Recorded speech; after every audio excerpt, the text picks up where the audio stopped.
assure you, I would not want to wake up as president of China with 1.4 billion people expecting their lives to be improved. That is very challenging. 人民对美好生活的向往就是我们的奋斗目标。The Chinese government have brought about 600 million people out of poverty since the beginning of the reforms from 78. 我们剩下的最后的贫困人口是4000多万。翻过头来，它可能是最难以克服的深度绝对贫困。习近平以人民为中心的发展战略是极其独特的。也是你们家里。 Getting people's emotions and moving just beyond the idea of the party that delivers GDP growth. The China Dream is a unique piece of political vocabulary he's used. 中国梦有2个层面，一个就是作为国家，一个作为个人。党和政府都会帮助大家。My name is Danny Forster. I'm a designer and a filmmaker, and I've had incredible opportunities to travel all over China. And for me, this is a fascinating moment to look at Xi Jinping. I'm Dr. Jordan Ewing. As an engineer, technologist, and entrepreneur, I'm interested to find out how China is using innovation to solve some of these challenges. My name is Mariana Potter. I'm an anthropologist. There's a phrase that's often associated with President Xi's policies. That's that they are people-centred. I want to know what that really means. In this episode, we discover the impact of Xi Jinping's distinctive focus on enabling people. Not just as a collective, but as individuals, with unique challenges and dreams in a fast-changing China.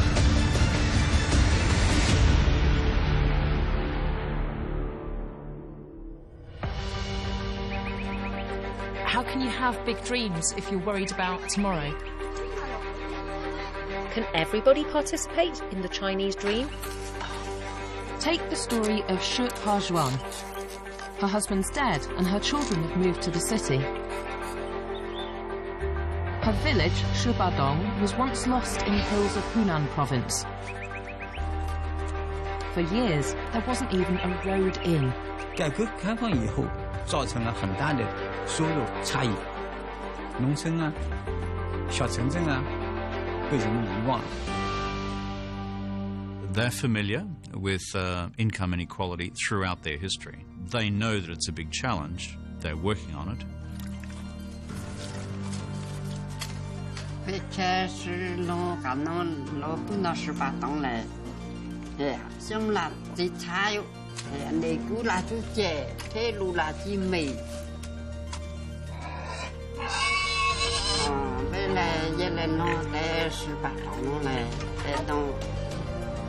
那原来你出菜出家呀，看啦像，那就没有几多收入了。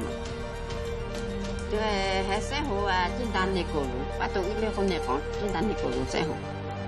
Shi Pazhuan's life would change when the village of Shubadong became a testing ground for a new initiative in 2013, the Targeted Poverty Alleviation Scheme. The idea is simple: to identify the poorest families in the poorest villages in China and help them help themselves.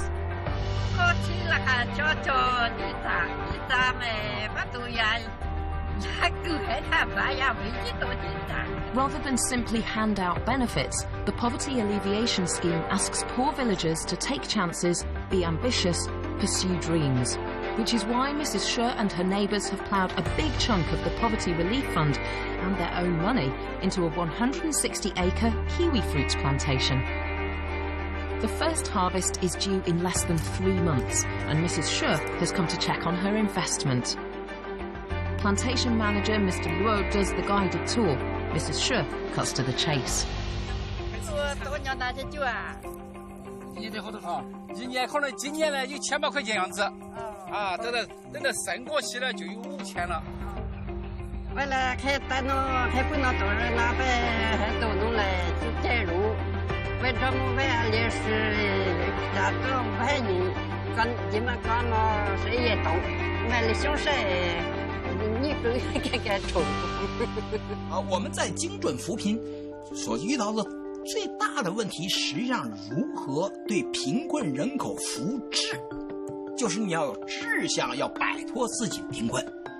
当我是一个孤儿的时候，是我学会了喝酒，喝得来醉如泥，每天就睡在马路中间啊。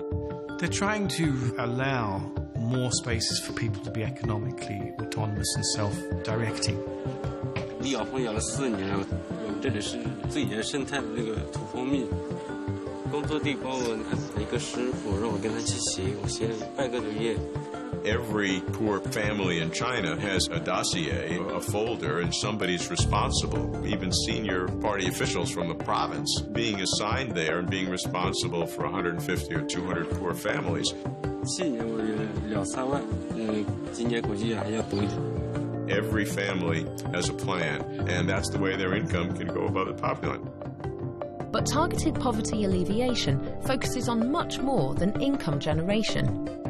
浪费是村治疗危害工作队帮我们这个贫困层解决一些大连今年没有找到稀饭的人。我的现在生活我就比原来好了好几倍。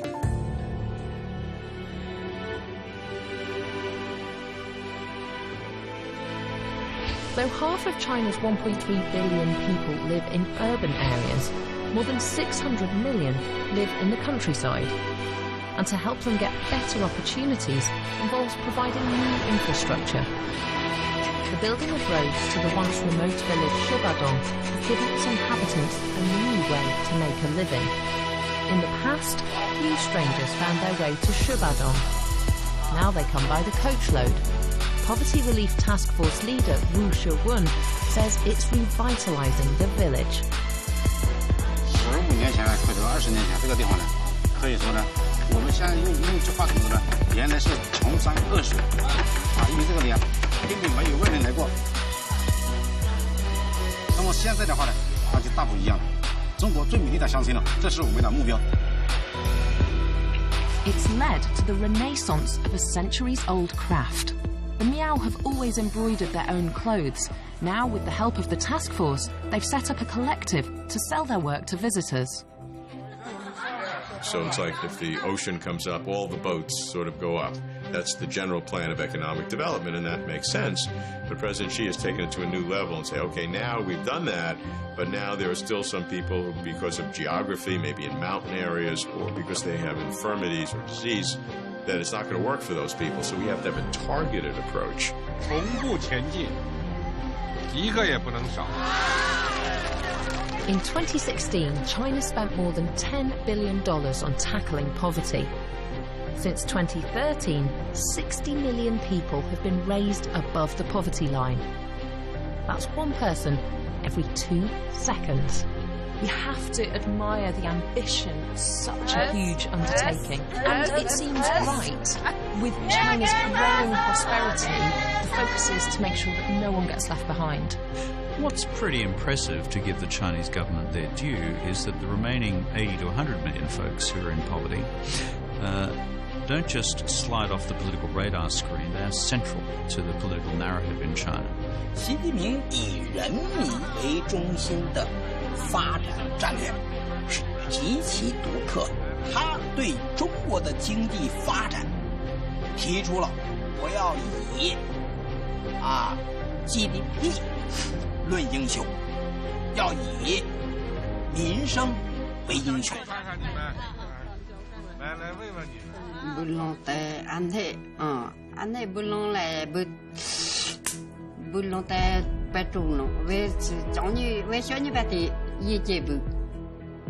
Xu Pajwan's visitor spent time asking various details about her life conditions.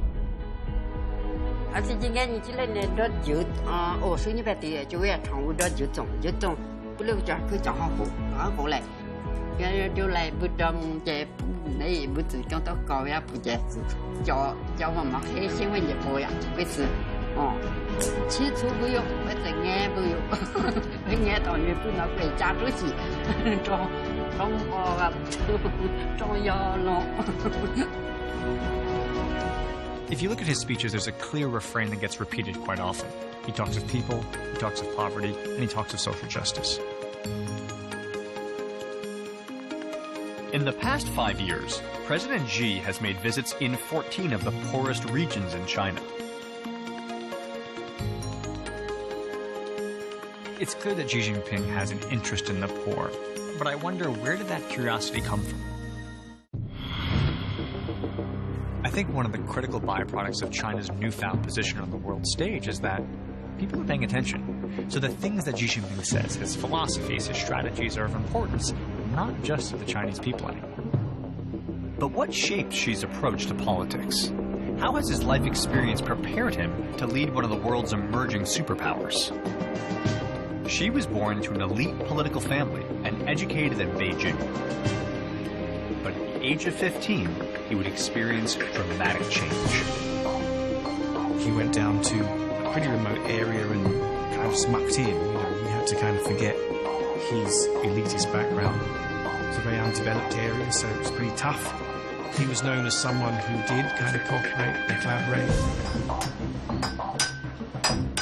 This is Liangjiahe in Yanchuan County, the village where Xi would spend his next 7 years.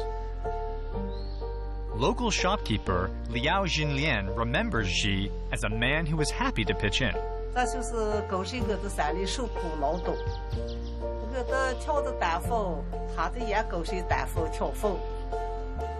Xi got his first experience of public administration when he was elected village party secretary at the age of 20. His first project was to set up a foundry and a milling station, but he had even bolder plans. His biggest achievement was to organize the community to bring more land under cultivation. 98大把的时候的话，什么也做了，这个车子也推了，土也掏了，种属性脏活、累活都抢干，所以大家呢对他才这个尊重和信任。但是70年代呢，这里的这个条件很不好，很艰苦。生活也很苦，但是在这苦的时候呢，苦中有乐。For a contemporary Chinese leader to have an authentic link with the countryside is pretty important. He has eaten bitterness, and the Chinese word for that is 吃苦, and that gives him the moral right to speak in the way that he does now. Xi left the district in 1975. In all, he'd serve in 5 provinces at every level of the Chinese government. President Xi was governor in Fujian, party secretary in Zhejiang, and then party secretary in Shanghai. Each one of those provinces are bigger than most countries of the world in terms of numbers of people and size of GDP. The Chinese system, therefore, of training political cadres is pretty comprehensive. So when I look at people like President Trump, who's gone straight from commerce into the White House, in the Chinese system, this would be seen as just unfathomable, impossible not to have had extensive, decades-long direct experience in public administration. Xi's extensive experience across China's vast landscape, interacting with different communities, would sharpen his strategy and prepare him to address China's economic challenges to come. The backbone of any economy is infrastructure. And what China has shown is tremendous in terms of their investment in the infrastructure space. 我们实现了世界最大规模的基础设施革命，基础设施现代化。 To improve balances in the Chinese economy, President Xi and his team are investing in giant infrastructure projects. From an engineering perspective, one of the best projects, one of the most exciting projects, is the bullet train network. The big cities were the first to benefit. Now it's being rolled out across China, which presents 1 or 2 technical issues. To show you what I mean, I want to take you to Yibin in Sichuan province, because this bridge is at the frontier of China's high-speed train network. Crossing the Jinsha River, it'll be a vital link on a new line connecting Chengdu and Guiyang. Chief Engineer Li Yanzhe is facing his biggest challenge. 这座大桥呢是目前世界上最大跨度的中铁两用钢浆拱桥。大桥呢全长1.8公里，高度呢从水面以上到拱顶180米。大桥呢上层是4线铁路，下层是6线公路。 This bridge is taking 1,000 workers 4 years to complete. They eat and sleep on site. For assistant engineer Wang Bin, it's his first job since graduating, so he's really in at the deep end. 最少也得4次，爬上爬下4次，就那么高，爬上爬下4次，然后最累就是下午下班的时候。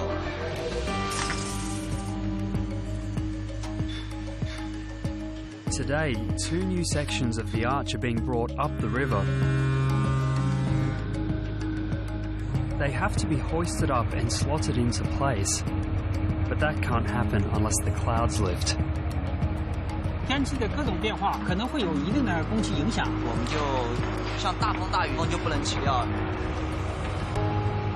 While the team in Yibin face an anxious wait, in cities like Shanghai, the high-speed train network is part of everyday life. What infrastructure, a really good rail system does, is to create an interactive China. A China that it gets smaller and smaller, where accessibility grows and grows. Yanqing, Hantai and Jing have caught the train countless times for work. Today, it's pleasure. They're off to Wuyishan to see an old friend and her new baby. In the days before the bullet train, the 700-kilometre trip to the mountains and rivers of Wuyishan would take anything up to 12 hours. 然后可是现在的话，我们通过高铁，我们只需要3个小时，我们一个周末来回。 In transforming China's economy, which is exceedingly important for the development of the country towards its goals of a moderately prosperous society by 2020, it is absolutely essential that the economy be transformed, and innovation is the key element to make that happen. 从极低收入的人口大国，变成世界最大的我们称之为上中等收入国家。 Good to see they've not forgotten the traditional gifts for the baby. For me, this is another small example of how the high-speed train is bringing people together and making this huge country that little bit smaller. Today, there's a 4x4 grid with 4 high-speed train lines running north to south and 4 east to west. The plan is to double that, with 8 lines running east to west and 8 running north to south. If infrastructure is at the heart of Shinomics, the political system allows a level of investment and long-term planning other countries find impossible. The West attitude, the Western economist attitude is, it's got to make a profit. The Chinese haven't looked at it like that. Because the political system is structured the way it is structured, it means that they are not subject to the volatility of having to court and cater to an electorate. Government is able to focus on economic challenges without being distracted. The new line will cut the journey time from Chengdu to Guiyang from 14 hours to under 4. And now the weather's lifted enough to try and get the new sections of arch into place.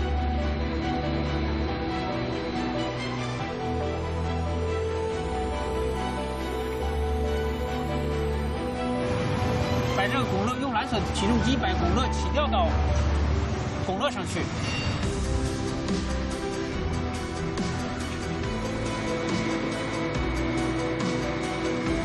It's a tricky operation, even in good weather. 到！已经找到位了没有？我在这里看着的。 The arches rise 180 meters above the Jincha, ready to be slotted into place. It's not a job for the faint-hearted. 我相信，通过我们每个技术人员的努力，才会凝聚出我们的力量，把这个桥整体慢慢合拢。有自己的付出，有自己的辛苦劳动在里面，自己会很骄傲。 The bridge will soon be completed, and Yibin will join the high-speed train age. But this massive infrastructure is not the only way to unite a country as vast as China economically.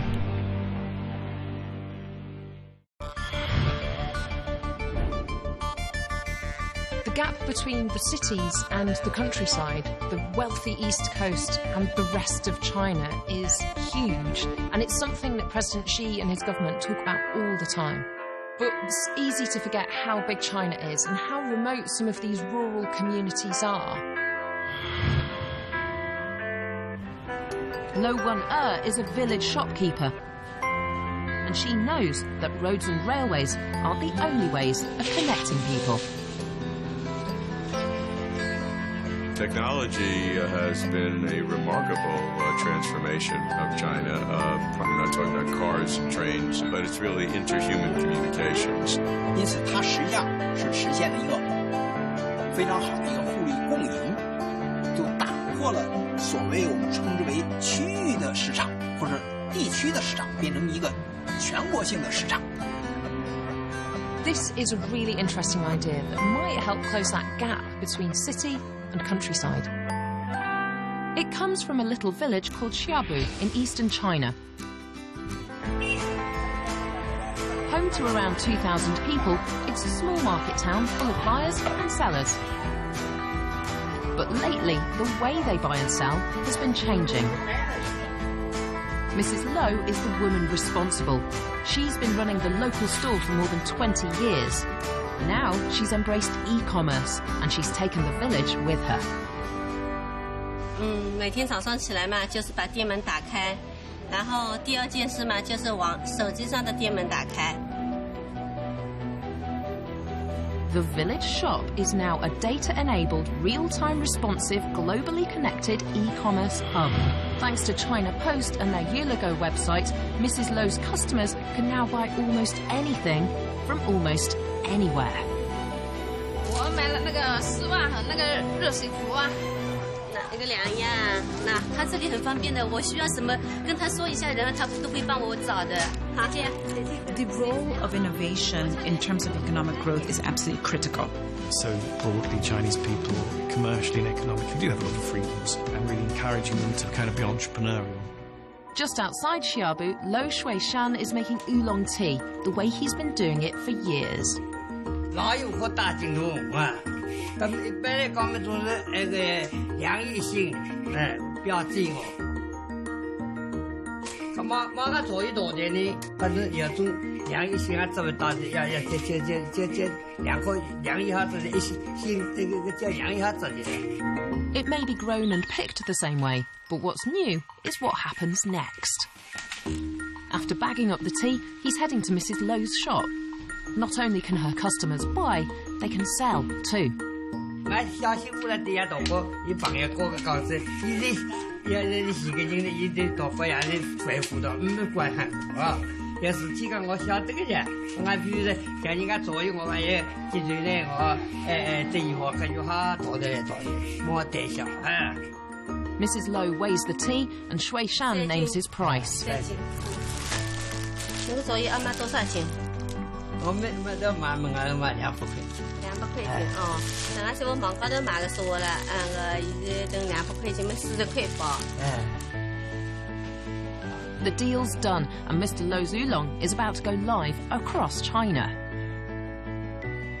30分钟，它就是在那个前台可以生效了，然后到时候看那个有没有人买。 It's finally time to shut up shop. She's taken over 5,000 yuan over the counter and nearly 200 orders online. And I reckon she's plugged a few more people into the internet and helped close that gap between the village and the city a little bit more. The combination of private investment, state investment and smart technology is distinctly Chinese.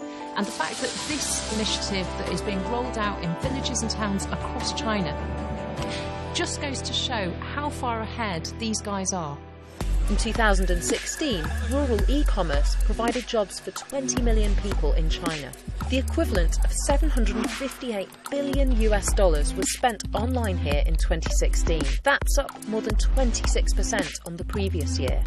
I think there's entrepreneurialism in China which is very innovative and it's very sort of distinctive, and the way that you can now use the internet in China or mobile payment One of the most fascinating aspects of economic development today is that there are many countries that have unlocked the public policy tools to increase economic growth and move many, many people, China's case, hundreds of millions of people, out of poverty.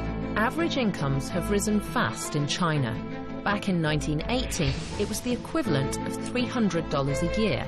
20 years later, that had risen to $3,000.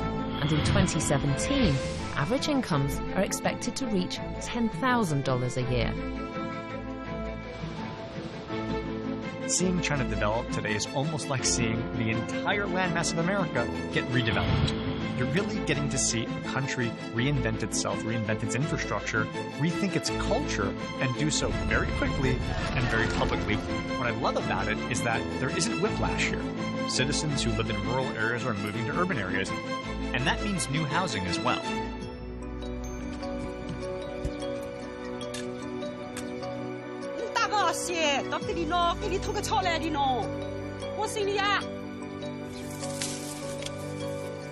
Yu Hua and Zai Xin are down at their allotment at least twice a day.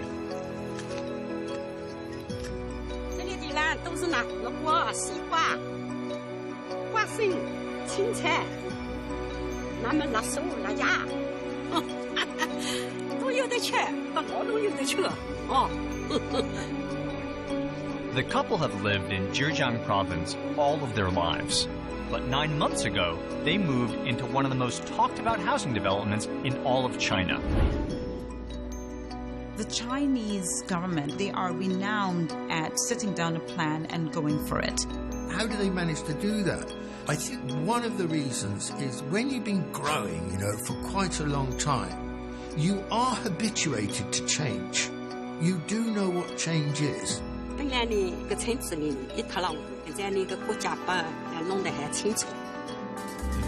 46-home development is in the village of Dongzhiguan that's been making waves all across China.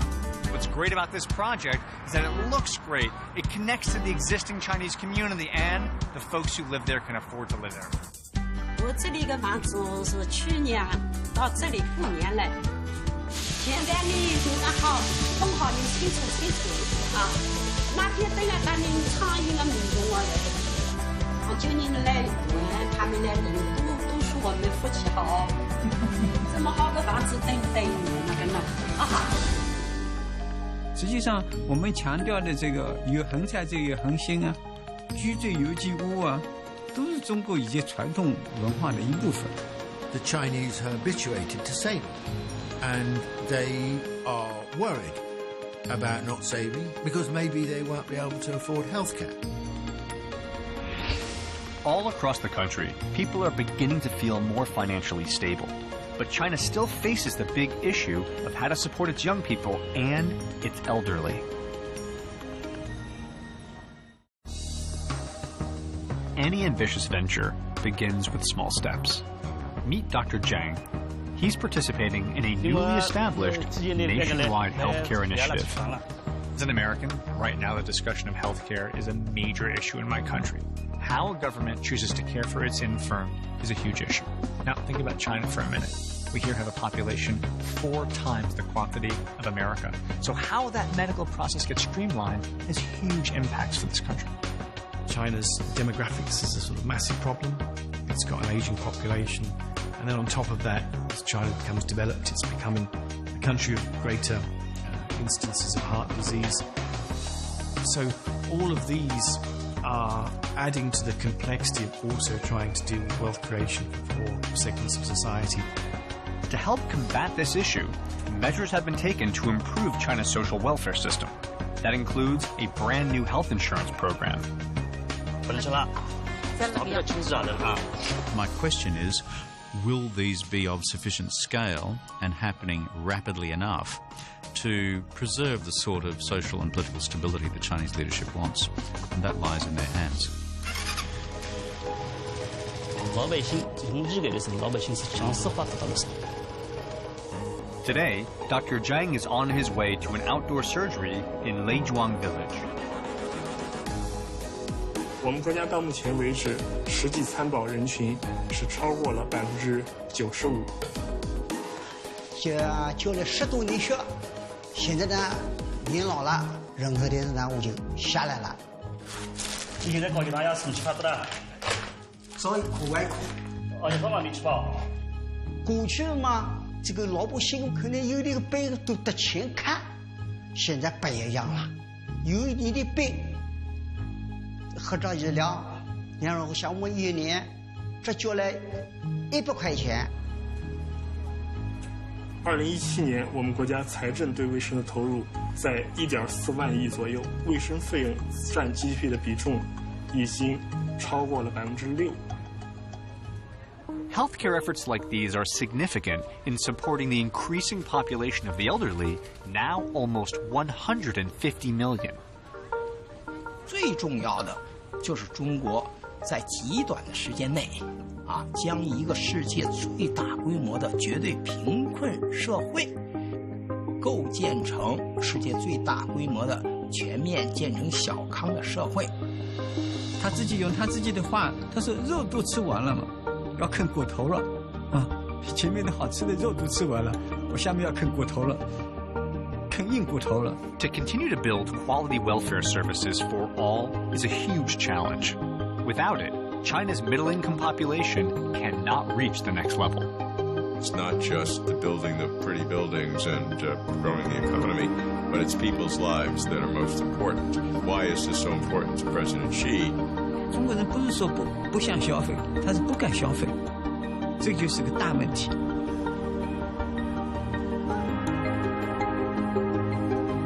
所以我是觉得是很好的时候，也做社会政策，社会政策做好了，中国的经济发展可以是一个可持续的发展。I think we should spare a thought and be less finger pointing and finger wagging and maybe just think for a second of how challenging it must be to make those trade-offs. Should I invest in infrastructure? Should I invest in healthcare? Should I invest in this province? Should I invest in the schools and education? In the mountainous and remote western part of Sichuan province is the region of Gansu. I've spent a lot of time in developing countries around the world, and the one thing that strikes me again and again is just how important education is for raising people out of poverty, for raising individuals, for raising families, for raising society. This is the Gala boarding school, home to nearly 1,200 children from the far-flung farms and villages of Gansu. Lessons here are bilingual in both Mandarin and Tibetan.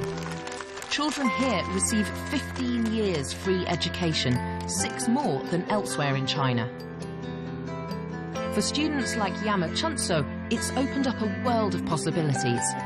Not only is Yama Chunso's education free, so too is her accommodation. Yama Chunso knows she's been given a life-changing opportunity, and it's one she is determined to take. 特别高兴有机会去读书，我想我现在努力去读书，然后将来要当一个有能力的人，然后想当一个医生。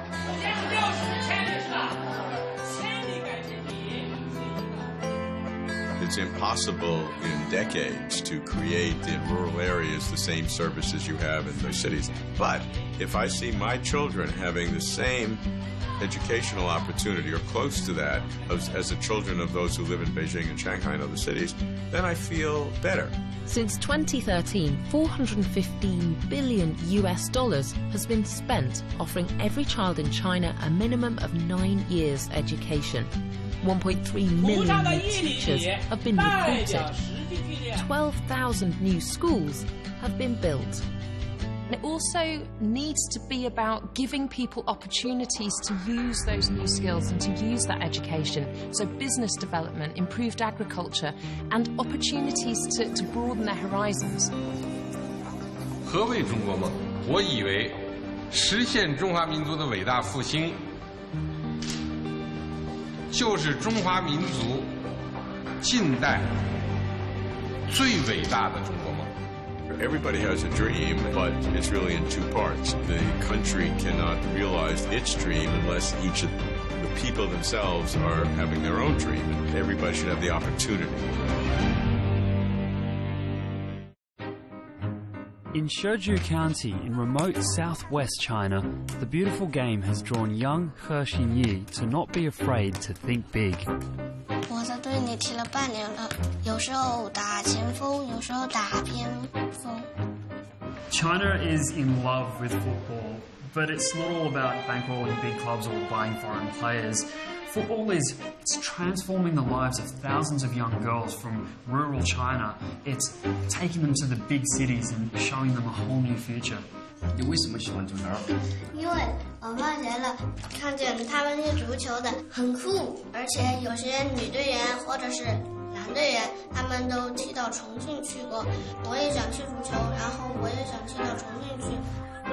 足球啊，很想给孩子能带给自信，同时我们要通过足球，让这些孩子实现梦想，让他到更好的学校去接受更好的教育。 With the right support and hard work, He Xinyi is motivated like many others by the chance to get better coaching in the city. Meanwhile, in Chongqing, Li Chunju has followed her passion all the way, and there's no turning back for her. 当时来这里，我们很不适应，天天哭，天天哭，基本上都是。这里呢，我们的初中、高中都有好的学校找了，靠自己的努力来，去找好的学校，这才是自己嘛。我的梦想就是可以当一名足球教练吧，把我小时候经历的这些苦啊、甜啊，然后再教给他们。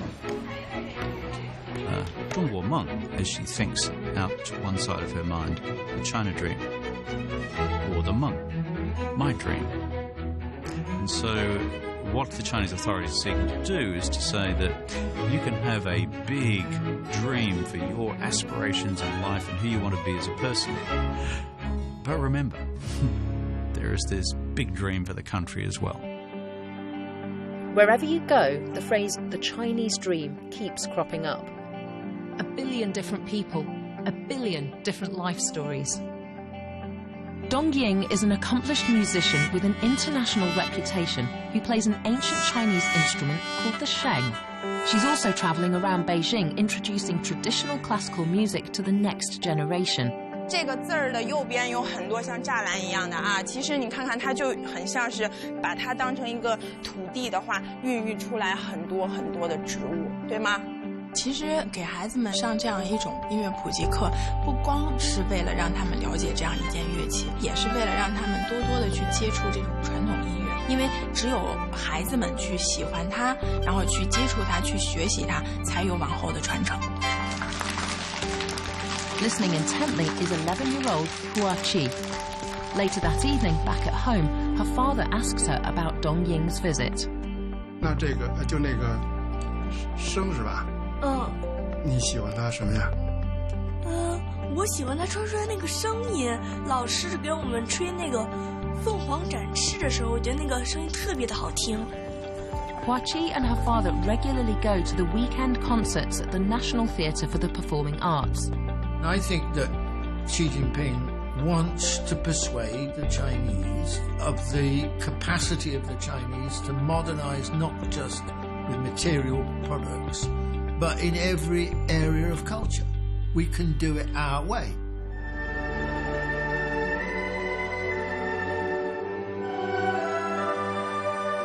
These Sunday morning concerts are a regular fixture. Tickets are subsidised to encourage people to come along who might not otherwise be able to afford it.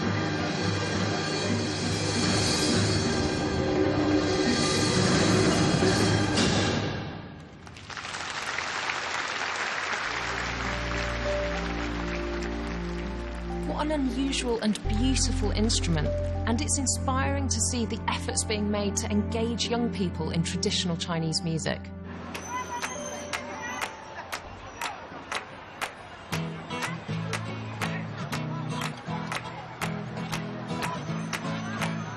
I think it's really interesting to see kind of an openness, or frankly, even an enthusiasm to accept this level of paradigm shift within their culture, their politics, their economics. Take, for example, 52-year-old Wang Chunsheng. For him, Beijing's traditional parks are simply an opportunity to express himself with friends.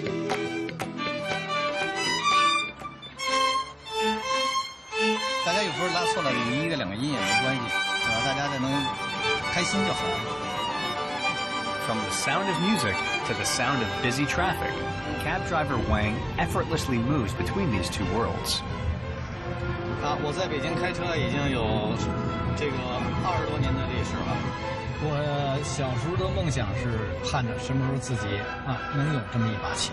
随着现在经济发展，过去有梦想，现在我能实现了。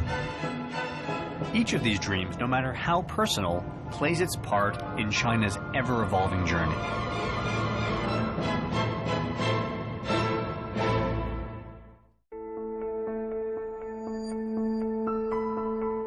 It's fascinating to see how President Xi Jinping has taken a pre-existing idea of the party serving the people and adapted it for the 21st century.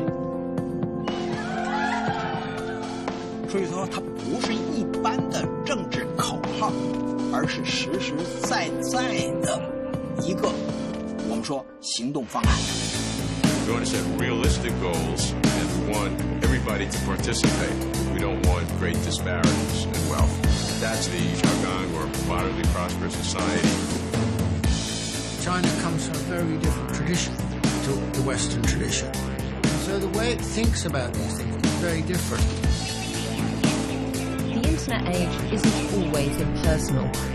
By conceiving policies that focus on people rather than simply on GDP, Xi Jinping's people-centered approach is a bold and innovative way to tackle inequality and other tremendous challenges China faces as it transforms.